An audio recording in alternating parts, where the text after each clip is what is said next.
So when teaching Yeah. and preaching penal substitution, how do we avoid popular misunderstandings such as cosmic child abuse or Yeah. God sacrifices himself to save mankind from himself? So Oh, two well, caricatures.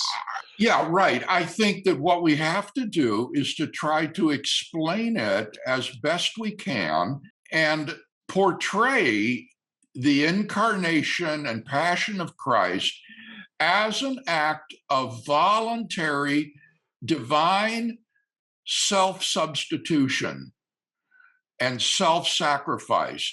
And as such, it is a noble act, a praiseworthy act that God would stoop to bear our punishment and pain out of his love for us to redeem us from our own sin and perdition. And I think if we portray the incarnation and passion as a voluntary act of divine self-sacrifice, that takes on the correct appearance of being a noble action on God's part.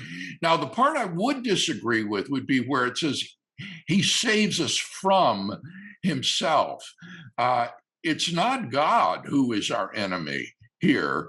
It's ourselves, that it is our just desert to be punished for our sin. And here this might involve defending a retributive theory of justice, which fortunately, during the last part of the 20th century, has once again become the mainstream view among legal theorists and philosophers of law.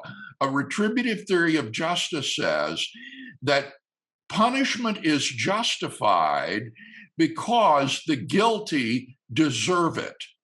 The guilty deserve to be punished. And that's why the state is justified in administering harsh treatment to its citizens who commit crimes.